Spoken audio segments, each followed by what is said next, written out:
2018년 11월 4일 하나님께서 저에게 주시는 말씀은 요한복음 5장 40절에서 44절입니다. 화면을 참조해 주십시오. 봉독에 올립니다. 그러나 너희가 영생을 얻기 위하여 내게 오기를 원하지 아니하는도다. 나는 사람에게서 영광을 취하지 아니하노라. 다만 하나님을 사랑하는 것이 너희 속에 없음을 알았노라. 나는 내 아버지의 이름으로 왔음에 너희가 영접하지 아니하나 만일 다른 사람이 자기 이름으로 오면 영접하리라. 너희가 서로 영광을 취하고 유일하신 하나님께로부터 오는 영광은 구하지 아니하니 어찌 나를 믿을 수 있느냐. 아멘. 안토니오 드 올리베이라 살라자르는 포르투갈에서 원래 사제가 되기 위해서 신학교에 입학했다가 전공을 법학과 경제학으로 바꾸어서 유명한 경제학 교수가 됐습니다. 1926년 칼라마라라는 장군이 쿠데타를 일으켜서 그 쿠데타 정부의 경제장관이 됐습니다. 사람이 학자였음에도 불구하고 얼마나 군무술수가 뛰어났는지 자기를 발탁했던 그 군부를 몰아내고 나중에 1932년에 총리가 돼서 모든 권한을 장악합니다. 대단하지 않습니까? 민간인이 들어가서 그 군부를 다 몰아내고 자기가 정권을 잡았으니 그 힘으로 무려 36년간 아주 악랄한 독재를 펼칩니다. 포르투갈 국민들은 아주 힘들게 했습니다. 그가 내세웠던 정책이 새로운 국가운동이었는데 그 세 가지 주제가 있는데요. 하나님, 조국, 그리고 가정이었습니다. 내용이 너무 멋있지 않습니까? 하나님, 조국, 가정. 그러나 그 내용은 자기가 독재를 하기 위해서 백성들을 바보를 만드는 우민화 정책이었습니다. 그 정책의 세 가지 목표가 3F라고 그러는데요. 풋볼의 F와 파티마 F. 그 파티마는 이 가톨릭 국가다 보니까 그 가톨릭의 신이 나타났다고 유명한 도시입니다. 그래서 가톨릭을 상징하는 도시가 파티마예요. 그리고 파두라고 여러분 잘 아는 포르투갈의 그 민속 음악입니다. 우리나라를 치면 창하는 것쯤 됩니다. 이 세 가지에다 사람들 관심을 두게 해서 정권을 유지하는 데 도움이 되겠습니다. 그 먹물든 사람들 많으면 골치 아프다고 그렇게 우민화 정책을 펼쳤습니다. 본인이 경제학을 전공한 경제학 교수였음에도 불구하고 나라를 부국하게 만드는 경제화나 또 산업화나 근대화에는 아무 관심이 없었어요. 그래서 한때 많은 식민지를 두고 세계 경제를 쥐락펴락했던 포르투갈을 완전히 말아먹었습니다. 완전히 재정을 파탄 지경에 이르게 했습니다. 백성들이 얼마나 힘들었겠습니까? 몇천 % 달하는 인플레이션이 생기고 하니까 백성들이 너무 힘들었지만 독재가 심하니까 함부로 반항도 못하고 무척 고통스러운 세월을 지냈습니다. 그러던 1968년에 이 집에 해먹 있지 않습니까? 이렇게 거물로 이래 돼가지고 누웠는데 거기에 누워서 이렇게 몸을 흔들다 뒤집어지는 바람에 떨어져가지고 머리를 땅에 박아서 뇌진탕이라서 정신을 잃어버렸습니다. 사경을 헤매게 됐습니다. 세월이 지나도 깨어나지 않았어요. 그러니까 후임들이 잘 됐다. 이 독재자 몰아내고 우리가 정권을 잡자. 이래가지고 가짜 사인을 해가지고 총리직에서 해임시키고 자기들이 정권을 다 잡았습니다. 근데 몇 달 뒤에 깨어난 겁니다. 죽어야 된대. 근데 큰일 났습니다. 밑에 부하들이. 자기들이 한 짓을 하면 다 죽을 건데. 그래서 모여서 어떤 결론을 내놨냐. 이 사람이 있는 그 양로원을 총리 관저처럼 딱 꾸미고 그 사람이 아직도 총리인 것처럼 그래서 매일 가짜 신문을 매일 만들어서 오늘 신문기사가 이런 거 나왔습니다. 갖다 주고. 각하 오늘 이거 사인할 겁니다. 그래서 외국하고 무슨 경제관계를 맺는다. 이래가지고 가짜 서류 갖다 주 매일 사인하게 만들었습니다. 1970년 이 사람 81세로 죽을 때까지 자기가 가짜 총리인 거 모르고 죽었습니다.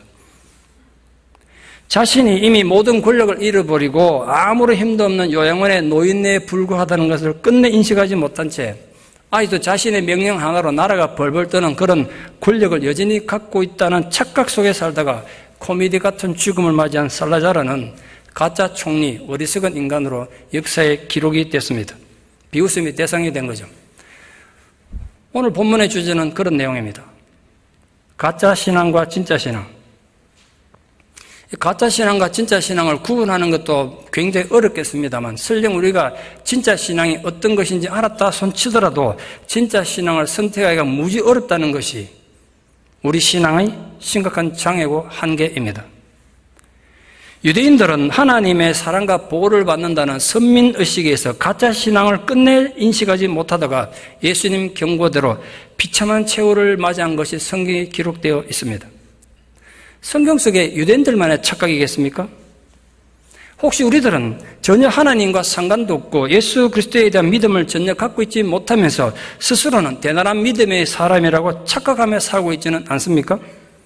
인생 자체가 착하기 쉬운 거라고 변명할 수도 있습니다만 그런 자기 우울감 속에서 속아서 살기 쉬운 우리들에게 오늘 예수님이 말씀하신 진짜 신앙과 가짜 신앙 이걸 한번 살펴보고 우리는 뭘 선택할 것인가 이 설교 끝에 결단이 있기를 소망합니다.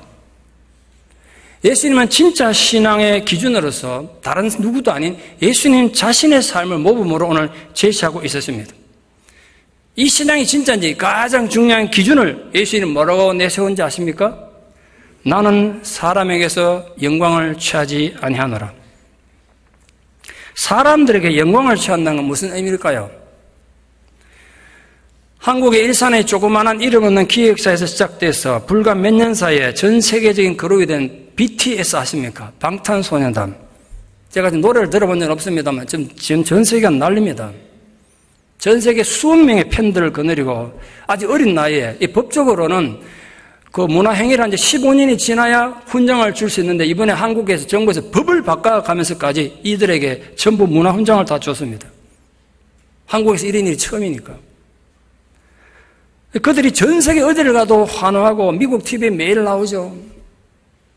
그들이 달라진 위상을 느끼며 얼마나 그 분위기에 취했겠습니까? 환산도 안 되는 엄청난 돈을 벌고 있으니까 그들은 온갖 사람들에게 영광을 취하고 있습니다. 예수님은 어떠셨을까요? 예수님이 수많은 기적을 일으켰지 않습니까? 그 기적이 대중들에게 어떤 영향을 주었고 어떤 정도의 환호를 불러일으켰을까요?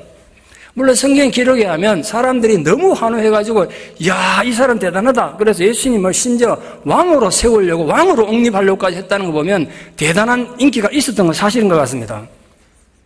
오늘 본문의 배경이 되는 사건은 38년 된 병자를 베데스다 연못에서 치유한 기적 사건입니다.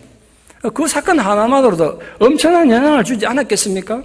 38년 동안 한 번도 걷지 못하던 사람 이렇게 세워서 걷게 했으니까 예수님 팬클럽에 생겨나고 사람들을 환호했을 것입니다. 그러나 예수님은 인간의 그 환호와 박수갈채와 팬클럽을 단호히 거절하셨습니다. 사람들의 환호와 박수를 받는 것이 예수님이 이 땅에 오신 목적이 결코 아니었기 때문에 그렇습니다. 예수님은 인간들에게 영광을 받기 위해서가 아니라 오히려 인간들을 섬기려 오셨고 결국은 자신의 몸을 제물로 주기 위해 오셨습니다. 그러니까 예수님의 사역의 목적인 애초에 사람들에게 영광을 받는 건 애초에 존재하지 않았습니다. 누구든지 인간들에게 영광을 취하게 되면 어떤 비극이 생기냐면 절대로 자기 부정은 불가능합니다. 아무리 오랜 신앙생활을 했든지 아무리 대단한 믿음을 가져도 자기 신앙의 기초를 사람들에게 인정받고 사람들에게 영광받는 것을 둔다면 자기 부정은 불가능합니다. 자기에게 주어진 십자가는 절대로 질 수 없습니다. 내가 누군데 내가 이런 세상에 나오면 대단한 존재인데 교회원한테 너무 시산일 하라고 그런다는 거야. 이 나를 무시하냐 말이야. 큰 걸 맡겨야지 내가 하지. 내가 누군데 이렇게 되는 거죠. 사람에게 영광을 받으면 인간은 필연적으로 타락하고 멸망했다는 것이 역사의 정언입니다. 그러니 예수님께서는 제자의 삶, 성도의 삶은 어떤 것이어야 하는지를 본인의 모범을 보여주신 거예요. 그러므로 신앙생활을 하면서 사람들의 인정과 박수가 없으면 시험에 들고 사역을 포기하는 건 가짜 신앙이란 거예요. 그건 기준을 예수님이 세우셨어요. 생명이 있는 진짜 신앙은 사람들에게 영광을 취하지 않는다는 겁니다. 인간들에게 인정받고 영광을 받는 것이 인간의 최대 관심사인 거 인정합니다만 하나님 앞에 무의미한 거예요. 진짜 영광은 하나님으로부터 오는 것이기 때문에 그렇습니다. 인간에게 받는 칭찬이 신앙의 동기가 되기 참 쉽습니다. 정말 주의하셔야 돼요. 그러나 아십니까? 인간의 칭찬이 세상에서는 동기유발이 될지 모르겠습니다만 신앙생활에는 완전한 파멸에 이르게 하는 이유가 된다는 것. 어떤 경우에도 신앙의 동기는 세상이 나를 알아주는 것이 되어서는 안 돼요. 만약 누구든지 나를 알아주고 칭찬해 주는 것이 내가 지금 헌신하고 봉사하는 동기가 된다면 그는 결코 하나님 사람이 아니며 결국은 영적으로 더 크게 파멸하게 될 것입니다. 그것이 왜 하나님 일을 하던 그토록 많은 사람들이 낙심하고 절망하며 주님을 떠났는지 이유예요. 한때 마치 신들린 사람처럼 열심히 헌신하고 봉사하다가 제풀에 지쳐서 나가 떨어진 사람 얼마나 많습니까? 이 세크라멘토에도 얼마나 많습니까? 사람이 하나님을 보면서 살아가면 절대로 번아웃, 탈진되지 않습니다. 인간을 보니까 탈진되는 거예요. 안 알아줘, 이제 나를. 내가 이렇게 헌신하고 노력하는데. 하나님이 이런 인간의 재능과 능력으로 하는 게 아니라 성실함으로 합니다. 감사함으로 해요. 나 같은 죄인에게 이런 섬길 수 있는 기회를 주시더니 황송함으로 합니다. 여러분 토요일 날 새벽에 오셔서 많이들 청소하고 하시는 제가 늘 기쁘게 감사하게 생각합니다만 교회 마당 하나 쓸어도 황송함으로 한다니까요. 아, 내가 그래도 세상에 나가면 똥개나 끼는 사람인데 이런 걸 시키다니가 아니라 나 같은 죄인이 그래도 주님 전에 와서 이런 섬길 수 있다니 정말 황송합니다. 그렇게 한단 말이에요. 사람들의 인정이 아니라 하나님으로부터 온 사랑이 그 안에 머물기 때문에 그런 거예요. 그런데 바리새인들이나 유대교인들에게 예수님이 칭찬을 하거나 긍정적으로 말씀하신 기록이 성경에 거의 없습니다. 전혀 없다고 해도 과언이 아닙니다. 칭찬 비슷한 게 한두 번 있는데 언제나 예수님은 그들을 부정적으로 비판하고 책망하셨어요. 예수님이, 사랑하는 예수님이 그렇게 부정적이고 냉소적으로 유대인들을 대할 필요가 있었는가? 비판할지도 모르겠습니다. 실제로 비판하는 학자들도 있습니다. 사랑으로 만나서 사람을 감동시켜야지. 만날 때마다 이 독사의 자식들아 욕을 하거나 슬피 울며 이를 갈 것이다. 이런 욕이나 하고. 너희 아비는 거짓이니 사탄의 자식들이다. 이렇게 비판하고 욕하니까 이게 어떻게 되냐. 여러분, 만약 제가 여러분 신방 가서 여러분 볼 때마다 이 독사의 자식아, 이 집사님은 독사의 자식이면 여러분 기분 좋겠습니까? 이 바리새인들 만날 때마다 그랬단 말이에요. 그러니까 예수님을 우리가 이해할 수도 없고 비판할 수도 있죠. 예수님이 유대인들을 이렇게 비판함으로써 유대인들이 예수를 거부했던 가장 큰 이유가 예수님이 자기를 인정 안 해주는 거야. 세상은 다 자기들을 대단한 존재로 인정하는데 예수만은 자기를 인정 안 해줘. 그러니까 자기들도 예수님 욕하고 심판해도 정당하다고 생각한 거예요. 당신이 우리 보고 독사의 자식이라 그러지 두고 보자. 보복한 거예요. 입으로는 하나님을 사랑한다고 하면서도 우리의 속마음도 인간들에게 인정받고 싶은 마음으로 가득 차기 쉽습니다. 그래서 그 욕심이 채워지지 않으면 너무나 쉽게 주의 사역을 거부하고 세상으로 가버립니다. 우리 모두가 그럴 가능성은 누구에게나 있습니다.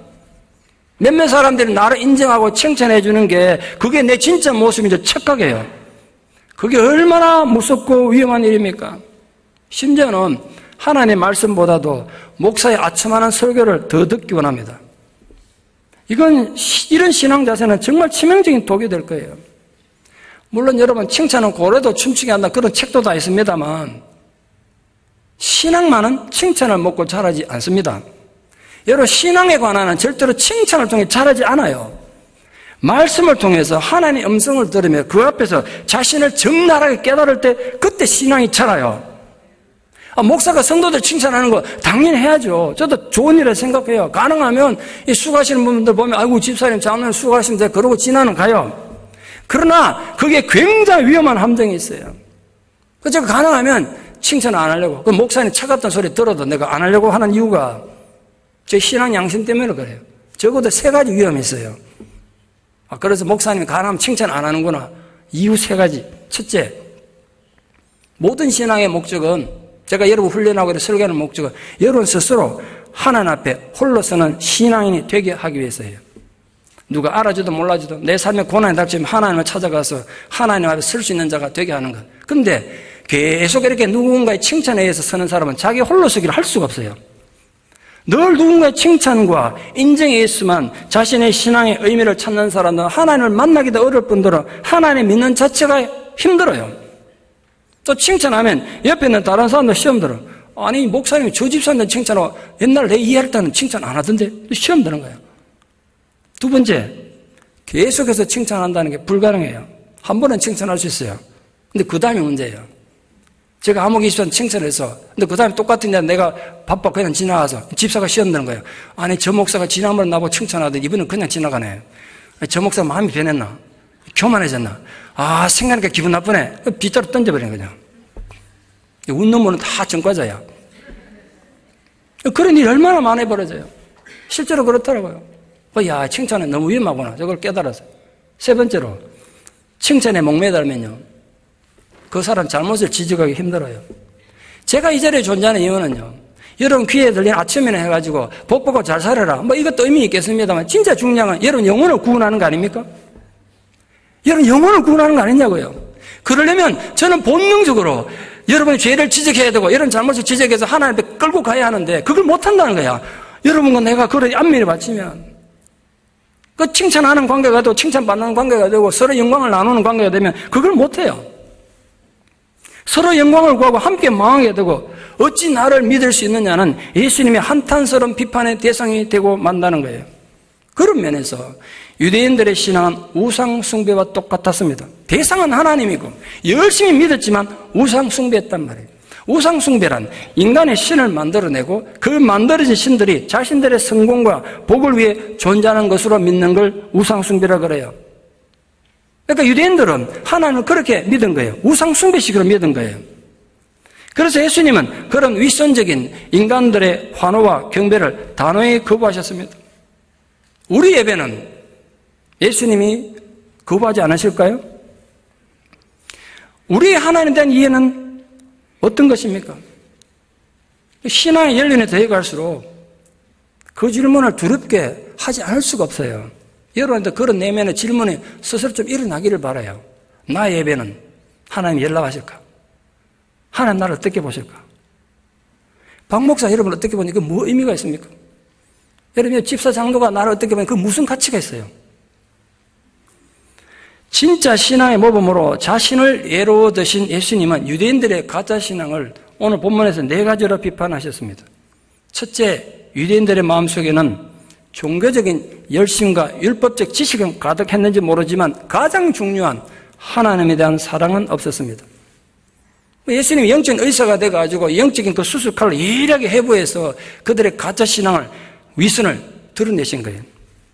유대인들은 오로지 자신들이 하나님 사랑으로 사는 자들이라고 서로 자부심이 대단했는데, 아니, 예수님이 아예 그걸 깡그리 무시한 겁니다. 그들은 하나님에 대한 열광적으로 집착하고 하나님을 위하는 삶을 대대로 살아오고 있는데, 그런 자기들 안에 하나님을 사랑하는 마음이 없다니, 이런 불경스럽고 천벌받을 소리가 어딨나? 유대인들을 생각하지 않았겠어요? 유대인들 입장에서 예수님의 이 비판이 얼마나 서운하고 괘씸했겠어요? 유대인들이 생각하는 사랑과 하나님이 생각하는 사랑이 질적으로 달랐기 때문에 그래요. 유대인들의 사랑은 하나님의 사랑도 자기들 마음대로 조정할 수 있는 미끼에 불과했어요. 하나님의 사랑 안 한 거 아니에요. 유대인들이 분명히 사랑했어요. 그런데 그 사랑이 뭐냐? 하나님을 자기들 원하는 대로 조정하게 한 미끼로, 하나님, 우리가 이렇게 하나님 사랑했습니다. 이렇게 헌신했으니까 하나님은 우리가 하라는 대로 하시면 됩니다. 우리가 원하는 대로 움직이시면 돼요. 이거였단 말이에요. 미끼에 불과해서 사랑이. 그러니까 하나님 원하시는 사랑에는 관심도 없었고 그 결과 하나님 사랑하는 마음이 그들 안에 존재하지 않았던 것입니다. 그걸 이름하여 우상 숭배라 합니다. 우리도 오늘 자칫하면 하나님을 우상 숭배의 대상으로 신앙할 수 있다는 걸 기억하십시오. 내가 원하는 대로 복을 주고 내가 원하는 대로 내 삶을 보호해주고 인도해 주기를 바라요. 그러면서도 하나님 원하시는 희생이나 충성은 결코 하지 않는 신앙, 그 우상 숭배예요. 예수님이 오늘 우리는 어떻게 보실까요? 여러분 하나님을 사랑하십니까? 여러분의 마음에 하나님 사랑이 존재하냐 말이에요. 아주 간단한 테스트를 좀 해보려고 합니다. 하나님의 몸된 교회가 자꾸 커지면, 교회 크니까 일꾼이 많다는데 일할 자리가 자꾸 많아지니까 사람 손이 자꾸 필요해요. 일꾼이 자꾸 필요하다고요. 근데 우리가 바쁘기도 하고 귀찮기도 하고 힘들기도 하지만 내 안에 하나님의 사랑이 있다면 내가 기꺼이 수고하리라. 내가 희생하리라. 그래서 내 시간을 드리고 물질을 드리고 재능을 들여서 수고하게 된단 말이에요. 이유는 지금 내 안에 하나님의 사랑이 살아있기 때문이에요. 그러나 많은 사람들이 예수를 믿고 신앙생활해도 자기 편한 데만 신앙의 의미를 둡니다. 손해보기 싫고 어려운 일은 피하고 싶은 이기심으로 똘똘 뭉쳐 있습니다. 그러면서 입으로는 여전히 하나님 사랑한다고 얘기합니다. 그들 보고 예수님 뭐라고 진단하겠습니까?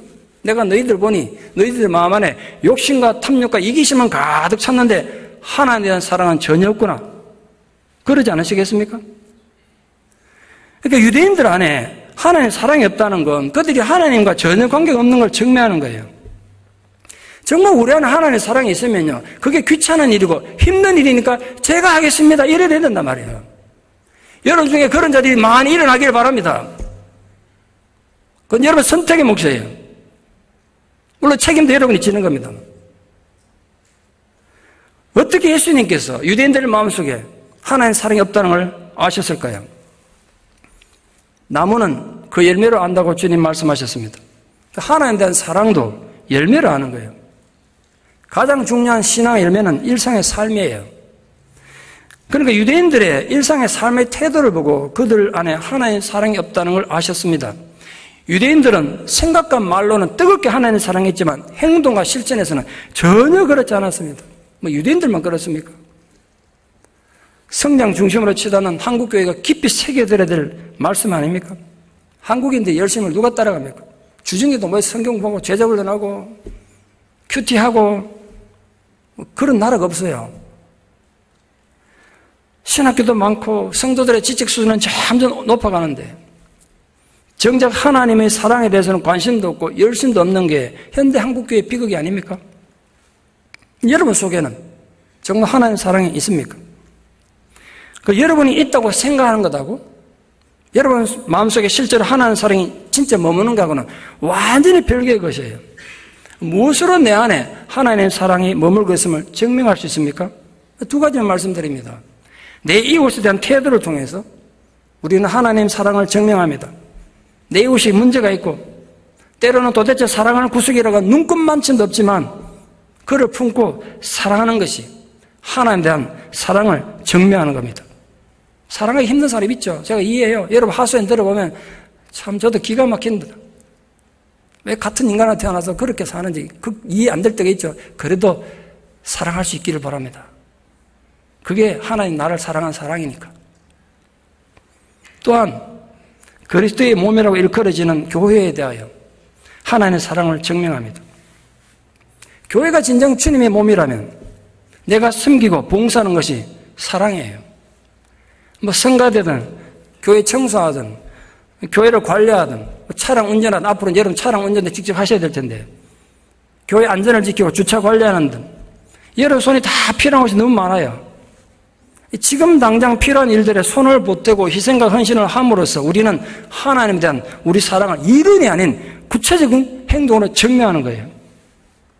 주님이 오시면 우리 안에서 그 하나님의 사랑을 발견할 수 있을까? 늘 시끄럽고 불평이나 했지 한 번도 제대로 신앙한 적이 없다면 무슨 수로 내 안에서 하나님의 사랑을 발견할 수 있겠습니까? 부디 사랑하는 성도님들은 여러분 안에 하나님에 대한 사랑을 담고 있는 자들이라고 주님으로부터 인정받는 복된 자들 되기를 진심으로 축원합니다. 유대인들의 신앙이 가짜인 두 번째 이유는 예수님이 하나님의 아버지 이름으로 오셨지만 유대인들은 영접하지 않았다는 점입니다. 예수님이 하나님 아버지 이름으로 오셨다는 것은 예수님의 일이 예수님 자신의 일이나 영광을 위해 오지 않았다는 거예요. 오직 하나님 일과 하나님 영광을 위해 오셨다는 뜻이에요. 그러니까 유대인들은 하나님을 경배한다고 자부심과 열심은 대단했지만 정작 하나님 이름으로 오신 예수님을 이해하지도 못하고 받아들이지도 않았어요. 그 이유는 그들 안에 하나님을 향한 사랑도 하나님이 주신 사랑도 존재하지 않았기 때문이에요. 예수님은 아버지 이름으로 하나님의 심부름꾼으로 세상에 오셨어요. 그것이 예수님이 인간들에게 영광을 받기를 거부한 거예요. 심부름꾼으로 하는데 무슨 영광을 받겠어요? 예수님이 행하신 그 수많은 기적들, 예수님의 수많은 가르침과 설교들, 그 모든 것들의 목적은 하나예요. 단 하나, 인간을 하나님 앞에 바로 서게 하는 것. 죄인을 깨닫게 해서 회개시켜서 하나님 앞에 서게 하는 거였어요. 그래서 예수님은 인간들의 죄를 지적하고 그들의 교만과 자랑을 깨뜨림으로써 하나님 앞에서 자신들이 얼마나 추하고 악한 죄인인지를 깨닫고 겸손하고 진실한 마음으로 하나님 앞에 나아가게 하는 것이 최대 목적이었어요. 예수님이 하나님 이름으로 오셨다는 사실은 오늘 예수 그리스도를 구주로 믿는 우리들에게도 똑같은 신앙의 자세를 요구해요. 우리는 예수의 이름으로 기도합니다. 우리 예수 이름으로 기도함으로써 세상을 이기는 힘을 얻습니다. 때로는 병을 낫기도 하고 때로는 귀신을 내쫓기도 합니다. 아울러서 우리는 예수님 이름으로 봉사하고 예수님 이름으로 세상을 섬기고 이웃을 위해서 헌신합니다. 우리의 섬김과 헌신이 우리들의 주관이나 감정이 아닌 예수님의 인격과 예수님의 뜻을 얼마나 반영했는가. 그러니까 우리가 얼마나 많은 사역을 했느냐, 우리가 얼마나 세상을 편하게 살았느냐, 이게 중요한 것이 아니라 얼마나 예수님 뜻대로 살았느냐가 중요해요. 그것이 우리 모두의 최후의 신앙의 결산서가 될 것이기 때문에. 안타깝게도 참된 메시아가 하나님 이름으로 왔을 때는 잔인하게 거부했으면서도 인간들이 그들의 철학, 그들의 지식, 업적, 특별한 재능 등으로 그들의 이름으로, 그들의 명예로 왔을 때는 환호하고 영접했다는 거예요. 결국 인간의 허영심이 진리로 오신 예수 그리스도는 거부하고 인간들의 얄팍한 자기 과시에 속아 넘어간 거예요. 그게 유대인들의 비극이었고 오늘 우리들의 치명적인 약점이에요. 설마 그럴 리가 있을까 싶지만 그런 일이 얼마나 많은지 아십니까? 우리가 일반적으로 생각하기에는 아니 저렇게 파렴치한 영적 지도자에게 저렇게 황당한 교리를 주장하는 이단들에게 왜 사람들이 빠져들까? 그렇게 생각하지만 얼마나 많은 사람들이 그렇게 인간들의 명예와 인간들의 이름을 내세우는 거짓 선자들에게 빠져드는지 모릅니다. 저 뉴스에 그런 거 나올 때마다 주변에서 볼 때마다 신앙은 제쳐두고 상식적인 판단만 해도 저런 데 빠져들지 않을 텐데 왜 인간이 저런 데 빠질까? 정말 이해하기 어렵습니다. 이유는 하나예요. 하나님의 사랑이 내 안에 없으면 그렇게 되는 거예요. 그게 지금도 사람들이 이단에 빠지고 파렴치한 영적 지도자가 머리 숙이는 이유가 거기 있어요. 오히려 그렇게 이단들에 빠진 사람이 더 열심히 하고 더 헌신적이잖아요. 그런 일이 일어난 이유는 정말 중요한 이유가 있어요. 그 거짓 선자들은 인간의 욕구에 맞는 주장을 하거든요. 그 위선자들은 사람들에게 편안한 길을 제공해요. 그 위선자들은 사람들에게 그들의 욕망을 만족시켜주기 위해서 안락하고 넓은 길을 약속해요. 그리고 그게 하나님의 축복이라고 선전해요. 그러나 예수님이 이 땅에 십자가를 가지고 오셨어요. 여러분이 편안한데 신앙의 의미를 찾고 있습니까? 만약 그렇다면 이미 여러분은 예수 그리스도의 십자가로부터 멀리 떨어진 존재입니다. 예수 편하게 믿으려고 하지 마세요. 부끄러운 거예요. 잘못된 거예요. 여러분이 편하고 복받는 데만 관심을 둔다면 여러분 구원은 심각한 위기를 맞이한 거예요. 근데 제가 그걸 어떻게 두고만 보겠어요? 왜냐하면 예수님은 모든 시대의 그 위선자들과 달리 결코 편안하고 나타고 게으른 자들을 만들어내기 위해서 이 세상에 오지 않으셨어요. 오직 하나님의 길인 고난의 길을 제공하셨어요. 그래서 그 수많은 위선자들은 사라졌지만 예수 그리스도만이 오늘도 살아계신 거 아니겠습니까? 부디 우리는 인간의 명예를 쫓는 어리석은 자들이 되지 말고 예수 그리스도를 진정으로 영접하는 지혜롭고 순종하는 주님의 제자들 되기를 진심으로 축원합니다. 유대인들의 신앙이 가짜인 세 번째 치명적인 이유는 서로 영광을 취하는 교만함 때문입니다. 유대주의자들은 하나님께 순종함으로써 하나님으로부터 기쁨을 얻기보다는 서로 이름을 내고 서로 영광을 얻는 일에 더 관심이 많았어요. 심지어는 하나님의 말씀을 연구하고 성경을 연구하는 자들도 말씀을 통해서 하나님의 음성을 듣는 것보다도 이 말씀을 내가 독특하게 해석해가지고 다른 학자들이 하지 않았던 독특한 해석에서 명성을 얻는 게 더 목적이었어요. 야, 저 사람 성경을 아주 독특하게 해석하네. 대단한 똑똑한 사람이다. 이 명예 얻는 것이 목적이었어요. 그래서 명예를 추구하는 것이 유대교의 중심 사상이 되어버렸어요. 그것이 유대교가 생명의 말씀인 성경을 가지고도 그렇게 타락하고 망해갔던 가장 중요한 원인이에요. 그 결과 유대교는 실천은 없이 율법 연구와 율법의 형식을 강조하는 위선의 틀에 갇혀버린 산송장 같은 종교가 되어버렸습니다. 나무가 되지 못한 애벌레 한 마리가 있었습니다. 늘 주변의 곤충들로부터 무시당했습니다. 볼품없는 존재라고. 그래서 애벌레는 입버릇처럼 되뇌었습니다. 참자, 조금만 더 참자. 나도 언젠가 화려한 날개를 가진 나비가 됐을 때 저 원수들을 내가 비웃을 줄이라. 그렇게 참고 또 참았다는 거예요. 어느 날, 어느 화창한 여름날 아침, 에벨레가 드디어 화창한 금빛 날개를 가진 나비로 탈바꿈했어요.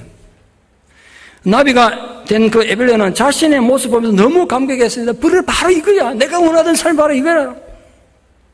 그 화려한 날개를 보니까 숲속의 모든 곤충들이 박수치고 환호했습니다.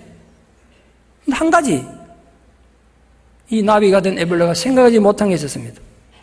에벨레 있을 때는 남들이 쳐다봐주지 않으니까 그 나뭇잎 하나 밑에만 가만히 있어도 적들로부터 자기를 보호할 수도 있었고 곤충 채집가들의 그 채집망으로부터 자신을 지킬 수 있었어요. 그런데 화려한 존재가 돼가지고 주변의 모든 곤충으로부터 박수받는 존재가 되고 나니까 얼마나 많은 적들이 자기에게 달려오는지 미처 생각을 못했어요. 살아남기 위해 가지고 새로 생긴 날개를 가지고 이 나무가지에서 저 나무가지로 이 꽃에서 저 꽃으로 열심히 날아다녔습니다. 그러나 에벨레에서 나비가 된 지 하루도 지나지 않아서 어느 곤충 채집가에게 잡혀가지고 날카로운 바늘에 찔려서 전시실에 표본이 되고 말았습니다. 하나의 우화이지만 눈부신 영광은 종종 파멸의 지름길이 됩니다. 눈부신 영광은 사람들에게 영광을 받는 건 파멸에 관한 지름길이라고요. 인간에게 영광을 추구하면 인간은 본질적으로 사람에게 영향을 무지받아요. 사람에게 자꾸 영향을 받는다고요. 누가 그래서 말 한마디만 해도 너무 섭섭해서 가슴에 두고두고 한이 돼요. 그러면서도 하나님 말씀이 피가 터지도록 쏟아져도 반응이 없어요. 여러분 인간적으로 한번 생각해 보십시오. 아무 가치도 없고 의미도 없는 사람의 말 한마디는 그렇게 영향받아가지고 평생에 가슴에 한을 두고 살면서 생명의 말씀이 하나님의 말씀이 그렇게 반응이 없고 아무런 생각도 안 하고 그렇게 산다면 여러분 정말 잘못된 거 아닙니까? 여러분 신앙을 따라서 양심을 갖고 생각해 보세요. 그렇게 되는가? 사람의 말에는 그렇게 영향을 받으면서 왜 하나님 말씀에는 반응을 하지 않냐 말이에요. 사람들의 영광을 받고 싶어하는 건 서기관들과 바리새인들의 구체적인 특징이었습니다. 그래서 그들은 눈에 띄는 화려한 옷을 입고 자신들의 영적인 열망을 사람들에게 환호받기 위해서 경이롭게 봐주기 위해서 그걸 박수받기 위해 가지고 시장 모퉁이에서 큰 거리에서 기도하기를 좋아했습니다. 그들은 남들에게 인사받고 영광받는 걸 좋아해서 회당이나 잔치에 상석에 먼저 앉으려고 서로 싸웠습니다. 그들의 탁월한 종교적 열정과 헌신에도 불구하고 바로 이런 이유들 때문에 그들은 하나님의 음성을 들을 수 없었으며 하나님의 임재를 느낄 수 없었던 것입니다. 왜 그럴까요? 인간이 사람들과 자꾸 비교해가지고 스스로 만족을 느끼고 우월감을 가지는 동안 하나님으로부터 점점점 멀어지도록 만들어진 존재예요. 원래 하나님 우리를 만들 때 그렇게 만드셨어요. 인간이 하나님 떠나가지고 교만하고 자기 개인의 영광을 드러내고 사람들의 영광을 받는 동안은 하나님부터 멀어지게 만들어졌다고요. 사람들에게 박수받고 칭찬 듣는 것을 인생을 목적으로 산다면 그렇게 살 수 있을 겁니다. 그렇게 성공할 수 있을 거예요. 그 꿈을 이룰 겁니다. 그러나 핵심은 내가 다른 사람들과 비교해서 성공한 사람인가? 내가 다른 사람들과 비교해서 나는 선하고 착한 사람인가? 그게 우리 목적이 아니에요.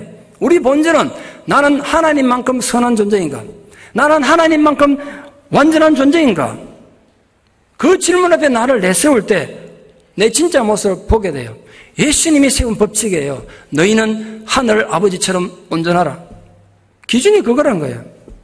나의 경륜과 나의 학문이 다른 사람보다 더 탁월한가가 아니라 하나님께서 나를 어떻게 보시고 계시는가? 그게 우리들 신앙의 가짜와 진짜를 기준하는 가장 중요한 삶의 기준이에요. 인간이 다른 사람과 비교해서 우월감에 젖는 허영심과 교만은 신앙을 말살시키는 독약입니다. 인간은 자신을 예수 그리스도와 비교하고 궁극적으로 그를 통해서 하나님과 비교하게 될 때 자신이 얼마나 초라하고 볼품없는 존재인지를 겸손하게 깨닫게 됐고 그때 비로소 신앙이 올바르게 자라는 것입니다. 그러나 유대인들은 예수님을 통해서 자신들의 내면에 있는 죄 문제를 건드리는 걸 결코 원하지 않았어요. 유대인들은 자신들이 죄인이라는 의식을 가질 필요가 없어요. 그 필요성 느끼지 못했어요. 자기들은 단지 복받고 하나님이 준 은혜를 누리면 된다고만 생각했어요.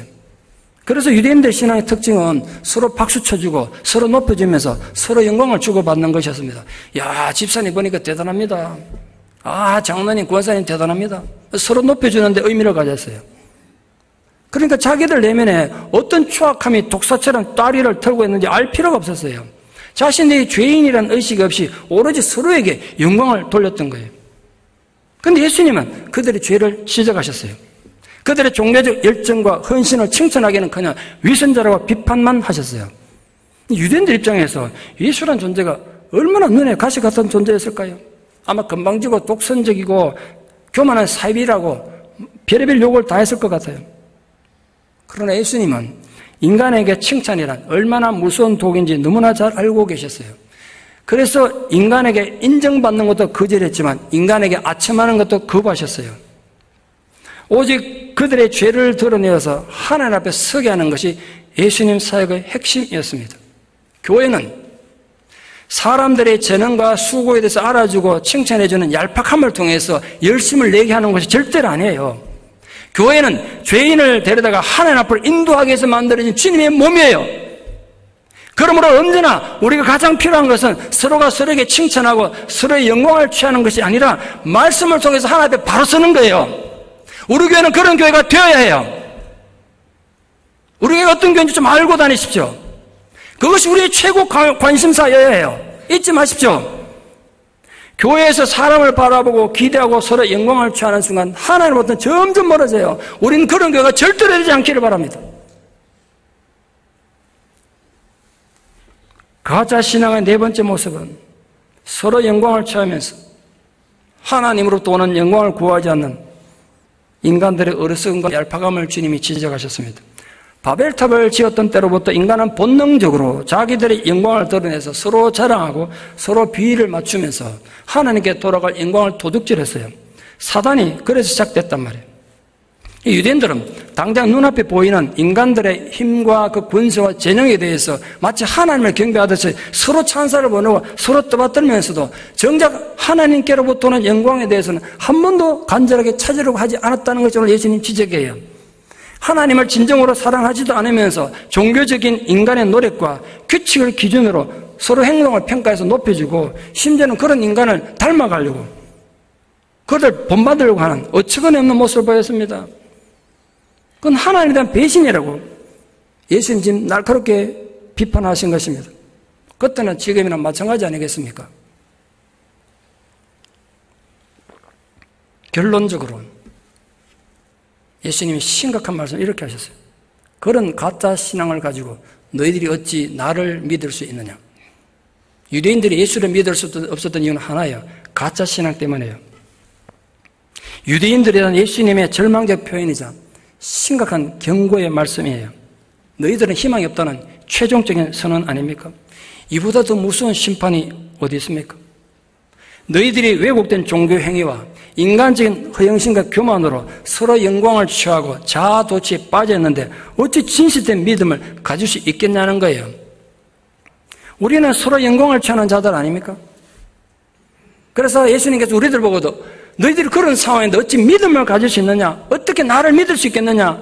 혹시 주님이 우리 보고도 그렇게 외치지는 않으십니까? 여러분, 예수님은 어떤 죄인이라도 거부한 적 없으십니다. 아무리 파렴치한 인간이라도 너에게도 희망이 있다고 말씀하시는 분 아니었습니까? 아무리 악한 죄인도 버림받지 않고 구원받기를 원하시는 것이 하나님 뜻이었기 때문에 그렇습니다. 그런데 오늘 유대인들에게 어찌 나를 믿을 수 있느냐고 너무나 가혹한 무거운 말씀을 하셨습니다. 지금뿐만 아니라 앞으로도 너에게 희망이 없다는 뜻 아니에요. 그 이유가 뭘까요? 그들이 서로에게 영광을 취하는데 신앙의 가치를 두었기 때문입니다. 인간은 어떤 경우에도 찬사와 영광의 대상이 될 수 없습니다. 어떤 경우에라도 그렇습니다. 인간에게 유일한 희망이 있는 경우는 언제입니까? 바로 말씀을 들으러 하나님 앞에 나올 때입니다. 그 말씀을 들으면 내가 보이고 나의 한계를 알게 되며 회개의 감격을 맛보게 되기 때문입니다. 자칫하면 여러분, 교회가 사람을 붙들어 두기 위해서 사람들에게 아첨하는 어둠의 도구가 될 위험성이 항상 있습니다. 이민교회는 그게 항상 있습니다. 사람 한 명이 아쉬우니까 사람 붙잡아 들려고 별의별 아첨을 당하는 그런 나쁜 곳이 될 수 있는 것이 교회예요. 저는 그런 교회 목사가 절대로 되고 싶잖아요. 제가 어찌 여러분이 아침에 하는 자로 이제 여기 살겠어요. 저는 그런 걸로 목사 된 사람 절대로 안 해요. 왜 인간은 자기 내면은 변하지 않으려고 하면서 사람들에게 인정부터 받으려고 할까요? 자기 안에 무슨 정욕과 교만한 죄성은 그대로 두고 사람들에게 영광을 먼저 구하는 것일까요? 사람들에게 인정받으려는 목적으로 봉사하고 사역하는 사람들 칭찬하지 않고 그냥 두면 어떻게 될까요? 당장 기분 나쁜 얼굴하고 사역을 외면하고 교회를 외면할 겁니다. 정말 불쌍한 사람이에요. 왜냐하면 애초에 그가 원했던 건 하나님의 영광이 아니었기 때문입니다. 자기 영광이었기 때문에. 격려하는 의미에서 칭찬이 필요하죠. 그러나 그때도 또 조심해야 됩니다. 왜냐하면 제 경험에서도 그렇고 성경 말씀에도 그런데요. 인간은 칭찬을 듣고도 타락하지 않을 정도로 강하지도 못하고 지혜롭지 못해요. 누구나 타락할 수 있어요. 그러니까 어찌 보면 칭찬은 겉으로는 보기 좋은 것 같은데 내 영혼을 죽이는 무서운 독약이에요. 서로가 칭찬하고 영광을 구하게 되면 가장 은혜가 넘쳐야 될 교회가 가장 취약한 교만으로 가득 찬 공동묘지가 되고 말 것이기 때문에 누구나 주의해야 돼요. 지금은 제2롯데월드가 생겨서 그 위상을 잃어버렸습니다만 한동안 63빌딩은 동양 최고의 높이를 가진 빌딩으로서 위용을 자랑했습니다. 38년 전에 지어질 때 그때는 기술이 발달하지 못해서 H빔을 세워서 사람 손으로 일일이 그걸 다 나사로 쪼아가지고 그 큰 높은 건물을 지었습니다. 그 높은 하늘에 올라가가지고 H빔 나사 쪼으면서 공사한 사람 비계공이라 하는데요. 그 비계공을 인터뷰한 걸 제가 아주 예전에 읽은 기억이 나요. 기자가 이렇게 물었어요. 그 높은 데 올라가서 뭐 예전에 안들망이 대대로 돼 있었으면 떨어지면 죽는데 그냥. 그 높은 데 올라가서 일하는 것이 무섭지 않습니까? 비계공이 이렇게 대답했더라고요. 저라고 왜 무섭지 않겠습니까? 인간의 마음 똑같은 거 아닙니까? 근데 저희들은 비법이 하나 있습니다. 절대로 아래를 내려다보지 않습니다. 위만 쳐다봅니다. 아래 내려다보면 떨어 죽든지 심장마비 일으킨다는 거예요. 우리 크리스찬들은 매일매일 하늘을 향하여 사다리를 올라가는 사람들입니다. 여러분 지금 어디쯤 올라가 계십니까? 여러분 하늘나라 가까이 가고 높이 올라갈수록 땅에 있는 것들은 작은 점처럼 다시 말해 무의미하게 보이는 거 아니겠습니까? 우리가 하나님 향해 오르고 하나님 나라에 정말 가까이 가는 자라면 땅에 있는 것이 그렇게 작고 무의미하게 느껴져야 되는 거 아니겠습니까? 그게 권력이든 부귀든 사람들의 영광이든 그게 모든 것이 작은 점으로 무의미하게 느껴져야 하는 거 아니냐 말이에요. 하늘나라에 가까이 가 있다면 하늘의 영광에만 관심을 둬야 되지 않겠습니까?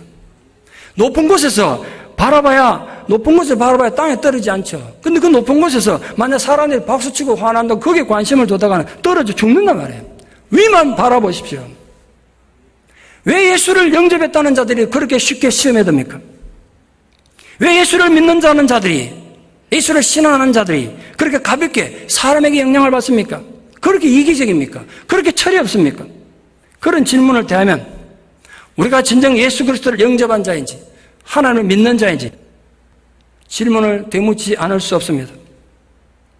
비록 못나고 부족하고 초라한 모습이라도 거짓 없는 모습으로 하나님 앞에 나아가면 하나님 영광이 우리에게 임할 것입니다. 여러분 우리 교회는 성도들이 서로 아첨하고 서로 영광을 구하는 그런 교회는 절대로 되지 맙시다. 다른 사람을 비판이나 하면서 자기는 어떤 사역도 헌신도 하지 않고 편안하게 사는 것에 의미를 두는 영적인 거지들, 영적인 파산자들은 절대로 되지 맙시다. 당당하고 품위 있고 지주 있는 삶을 위해 인간의 영광을 초월하십시오. 사람의 박수 하나를 초월하십시오. 신앙의 진정한 멋과 가치를 알고 사람의 인정과 환호와 박수를 초월하여 깊이 있고 성숙한 성도들 되기를 진심으로 축원합니다. 기도드리겠습니다.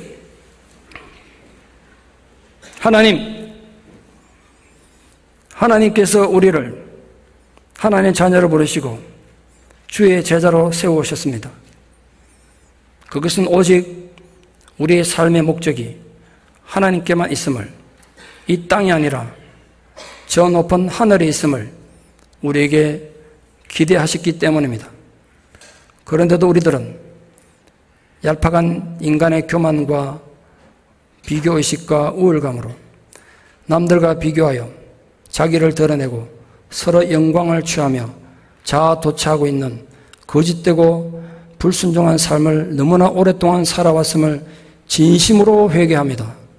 우리의 회개를 주님 부디 연락하여 주시고 우리 모든 성도님들의 신앙이 이 땅에 기초를 두지 않고 사람들에게 인정받는 것에 기초를 두지 않고 진실로 하나님께 영광받는 것에 의미를 두는 신앙인들이 되게 하여 주시옵소서. 간절히 소망하옵기는 우리 신앙이 입술과 이론에만 머물지 않게 해주시고 귀찮고 힘들고 어려운 일이기 때문에 내가 주를 사랑하는 마음으로 먼저 헌신하고 먼저 충성하는 자들이 되게 하여 주시옵소서. 그로 통하여 하나님에 대한 사랑을 구체적으로 증명하는 생명 있는 실천하는 신앙인들이 되게 도와주시옵소서. 예수님 이름으로 기도드리옵나이다. 아멘.